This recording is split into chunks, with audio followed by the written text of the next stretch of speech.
எல்லாருக்கும் வணக்கங்க. என் பையன் சுப்பு வீட்டு ஃபங்க்ஷனுக்கு தாங்க இன்றைக்கி நம்ம வந்திருக்கோம். அக்கா வீட்டில் ஒரு சின்ன ஃபங்க்ஷனுக்காக நாங்கள் கொஞ்சம் லேட்டாக தாங்க போனோம். ஏன்னா பசங்களாம் ஸ்கூலில் அனுப்பிட்டு கொஞ்சம் லேட்டாக தாங்க போனோம். ஓரளவுக்கு சமையல் முடிஞ்சிருச்சு. பொட்டட்டோ காரக்கறி அப்படின்னா எப்படி தெரியுமா, நான் சொல்லி கொடுக்க எங்கள் அக்கா வச்சுது. இப்போ நான் வந்து அக்கா உருளைக்கிழங்கு செஞ்சுட்டு இருந்தாங்க. இப்போ நான் வந்து உருளைக்கிழங்கு தான் வாங்கி மறுபடியும் நானே செஞ்சுட்டு இருந்தேன். பார்த்திங்கன்னா நாங்கள் 3 பேர் தான் நிற்கிறோம். இது வந்து எங்கள் பெரிய அக்கா, அடுத்தது வந்து என் தங்கச்சி, அடுத்தது நான். இது அக்கானா சுப்புவோடைய அம்மா. இதுதான் சுப்பு வீடு. இது ஒரு சின்ன ஃபங்க்ஷனுக்காக நாங்கள் போயிட்டு ரெடி பண்ணிகிட்ருக்கோம். நாங்கள் போய் ஜெண்டிலாம் உட்காரலாம் அப்படின்னு தாங்க போயிருந்தோம். பார்த்திங்கன்னா கிச்சன் வேலை எங்களுக்கு அமைஞ்சிடுச்சு. நாங்கள் 3 பேர் சேர்ந்து தான் சமைக்கிறோம். இப்போ பார்த்திங்கன்னா நாங்கள் வரதுக்கு முன்னாடியே முட்டைக்கோசை வந்து அவங்க குக்கரில் வச்சு ஒரு டைம் வேக வச்சு எடுத்து வச்சுட்டாங்க. அடுத்தது பார்த்திங்கன்னா இப்போ நான் வந்து கழுவிட்டு 2வது டைம் விசில் வைக்கிறேன். நிறைய பேர் வந்திருந்ததுனால வந்து கொஞ்சம் அதிகமாக செய்கிறதுனால சீக்கிரம் செய்யணும் அப்படின்னு சொல்லிட்டு முட்டைக்கோசை குக்கரில் போட்டு அதுலேயே வந்து மஞ்சத்தூள் கடலைப்பருப்பு எல்லாம் போட்டு வேக வைக்கிறதுக்காக ரெடி பண்ணியாச்சு. ஒரு பக்கம் பார்த்திங்கன்னா உருளைக்கிழங்கு ரெடி பண்ணிட்டோம். இப்போ வந்து நான் வந்து முட்டைக்கோசெலாம் அரிஞ்சு அதில் போட்டு ரெடி பண்ணிகிட்டு இருக்கிறேன். குக்கரில் வச்சு விசில் வைக்கிறேன். இது ஒரு ஜாலியான என்ஜாய்மெண்ட்டுங்க. நாங்கள் 3 பேரும் ஒரு இடத்துல இருந்து, அதாவது ஒரு சில டைமில் தான் இந்த மாதிரி சந்தர்ப்பங்கள் வந்து எங்களுக்கு வந்து அமைஞ்சுங்க. ஏன்னா எல்லாம் ஒன்றா ஒரே இடத்துல இருக்கிறோம். ஒரு தங்கச்சி மட்டும்தான் வரல.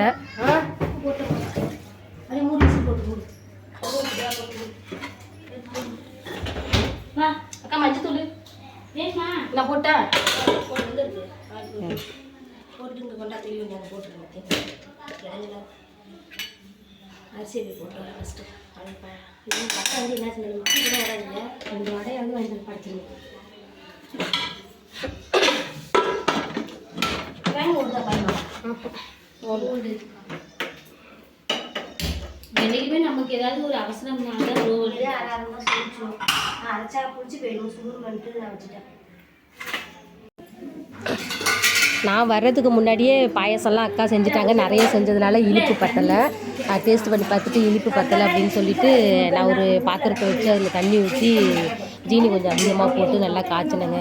காய்ச்சினதுக்கப்புறம் பார்த்திங்கன்னா அது ஒரு மாதிரி திக்னஸ் வரும். இப்போ பாயசம் பார்த்திங்கன்னா கொஞ்சம் கெட்டியாகிடுச்சு. சொல்லு அக்கா ஏலக்காலாம் உடையவே இல்லை. இப்படி பாயசத்தில் வாட வரும்.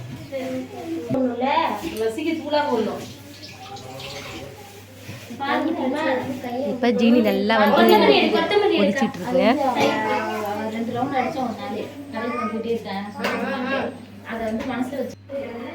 இப்போ கொதித்த ஜீனியை பார்த்திங்கன்னா நல்லா கொதித்து கலங்கிடுச்சு. அதை வந்து நமக்கு பாயசத்தில் ஊற்றி நல்லா கிளறணும். ஏன்னா வெறும் ஜீனியை நம்ம போட்டால் அந்தளவுக்கு வந்து ஜீனி வந்து இறங்காது. நம்ம அந்த மாதிரி காய்ச்சி ஊற்றணும் அப்படின்னா அந்த பாகு போய் இறங்கி எல்லா இடமுமே நல்லா கலங்கிடும். தண்ணியாக இருக்கிறதுனால இனிப்பு நல்லா நமக்கு சுவை கிடைக்குங்க. அதனால் நம்ம வந்து இந்த மாதிரி ரெடி பண்ணி நம்ம ஊற்றிட்டுருக்கோம். இந்த மாதிரி நீங்களும் அது மாதிரி எல்லாம் உங்கள் வீட்டில் செஞ்சு பாருங்க. இப்போ நல்லா வந்து ஒரு கரண்டி போட்டு நல்லா கிளறிட்டு அது பார்த்திங்கன்னா எங்கள் அக்காவுடைய நாத்தனார், பெரிய நாத்தனார், அவங்க ஒரு பக்கம் ஒரு வேலை செஞ்சுட்டு இருக்காங்க. இப்போ நல்லா வந்து நல்லா கிண்டிட்டோம். இப்போ ஒரு கடாய் வச்சு நெய் கொஞ்சம் அதிகமாக ஊற்றி முந்திரி திராட்சைலாம் போட்டிருக்கோம். ஏன்னா தணல் பார்த்திங்கன்னா கொஞ்சம் மிதமான தணல் தான் நம்ம வைக்கணுங்க நம்ம வறுக்கிறதுக்கு. ஏன்னா அதிகமாக சூடு ஏறிடுச்சு அப்படின்னா வந்து கருகி போயிடும். மிதமான தணலில் வந்து நல்லா வந்து இப்போ முந்திரி திராட்சையை வந்து நெய்யில் கொட்டி நல்லா வறுத்துட்ருக்கோம். வறுத்ததை பார்த்திங்கன்னா அப்படியே பாயசத்தில் இறக்கிட்டேங்க. பாயசத்தில் இறக்கி லைட்டாக ஒரு கிண்டு அப்படியே கிண்டு லைட்டாக ஒரு கிண்டி அவ்வளோ ஒரு மனமாக இருந்ததுங்க. அப்படி ஏன்னா நிறைய பேர் சாப்பிடணும், இல்லை கொஞ்சம் டேஸ்டியாக இருக்கணும் இல்லைங்களா. அதனால் ரெடி பண்ணி எடுத்து வச்சாச்சு. அடுத்து பார்த்திங்கன்னா முட்டைகோஸ் ரெடி ஆகிடுச்சு. முட்டைகோஸ் பார்த்திங்கன்னா நான் அது ரெடி பண்ணிட்டு அக்கா வந்து முட்டைகோஸை தாளிச்சிட்டாங்க. நான் வந்து அதை வந்து ரெடி பண்ணி ப்ரிப்பேர் பண்ணிட்டு இருக்கேன். எல்லாம் தண்ணி இருக்கும் இல்லைங்களா, அது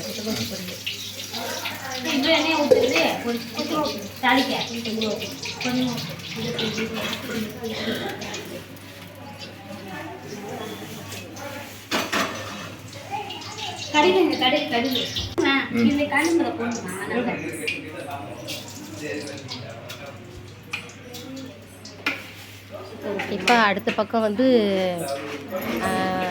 தயிர் தாளிக்கிறதுக்காக தங்கச்சி ராசி தங்கச்சி